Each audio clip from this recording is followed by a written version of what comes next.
Salut à toutes et à tous. Aujourd'hui, on va parler d'un concept indispensable en JavaScript, les objets. Tu as sûrement déjà entendu parler, mais peut-être que tu te demandes encore à quoi sert un objet, pourquoi en utiliser, comment ça fonctionne concrètement.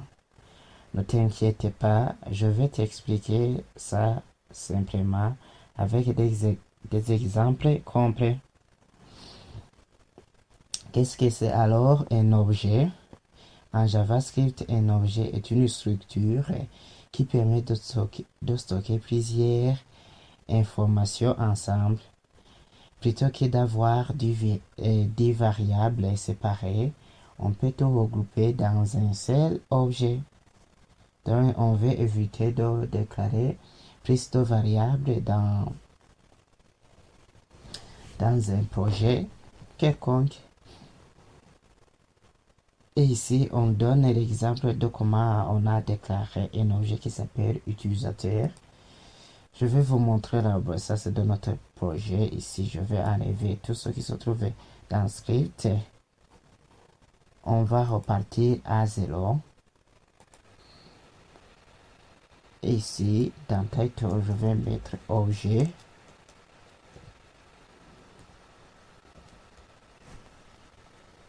Je mets objet. Là, pour éclaircir les choses, je vous montre la brossage de notre projet. C'est JavaScript. On a créé un projet qui s'appelle JavaScript qui contient deux fichiers, index.html et script.js. Mais dans script.js, il n'y a pas quelque chose. Mais dans index.html, il y a seulement le code définissant des parties principales et du code HTML. Sauf que dans le titre du navigateur, on a mis objet. Et dans body, il y a le titre de niveau 1, apprendre le JavaScript. Et la balise qui montre qu'on veut écrire du JavaScript, c'est la balise script. À l'intérieur de la balise ouvrante, script, on a l'attribut source SRS qui permet d'indiquer là où se trouve le fichier qu'on veut connecter ou bien lier avec le JavaScript. Donc, on est dans la page index.html, dans le fichier HTML, on veut connecter ou bien lier le fichier avec le fichier JavaScript. Puisqu'il se trouve dans la même racine du projet, c'est pourquoi j'aurais intégré directement. Là, je vais enregistrer. Si je vous montre sur l'écran, on voit bien qu'il y a seulement à prendre le JavaScript. Et ici, dans la console, il n'y a pas quelque chose puisque dans script, on n'a pas encore écrit du code. Donc, on va travailler en parallèle. Maintenant qu'on a vu l'arborescence, donc je vais déclarer un objet qui s'appelle utilisateur. Un objet qui s'appelle utilisateur. À l'intérieur de cet objet, qu'est-ce qu'on va voir? On doit avoir le nom de l'utilisateur, son nom.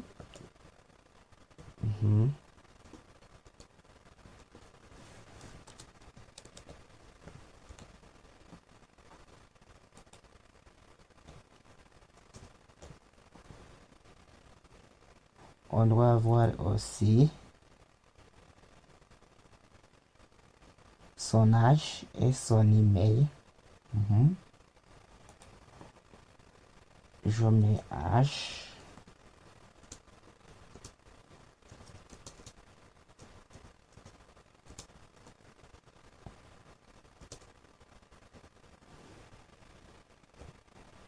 Je mets aussi email.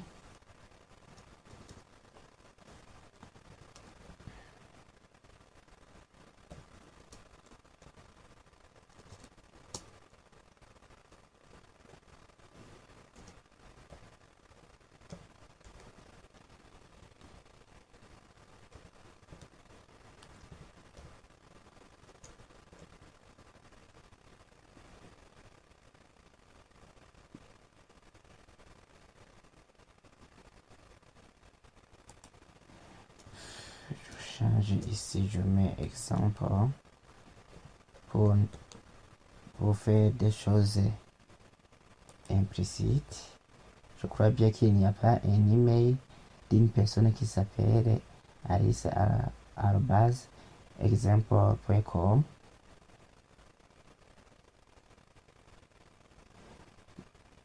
Et ici, il fallait que je mette des double quotes.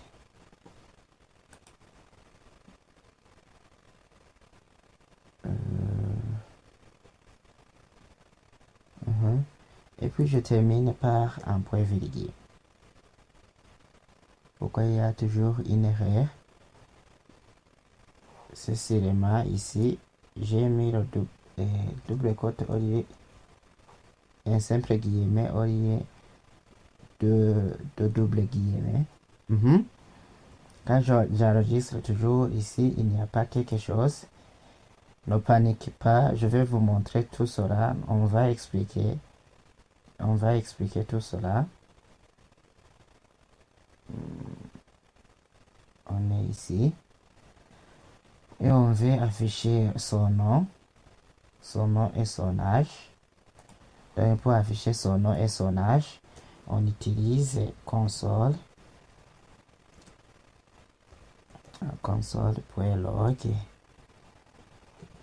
Je fais appel à un objet qui s'appelle utilisateur et je vais accéder à son nom. Regardez bien si je vais faire enregistrer ici dans la console, ce qui va s'afficher. Il s'affiche Alice. C'est la même chose si je vais accéder à son âge.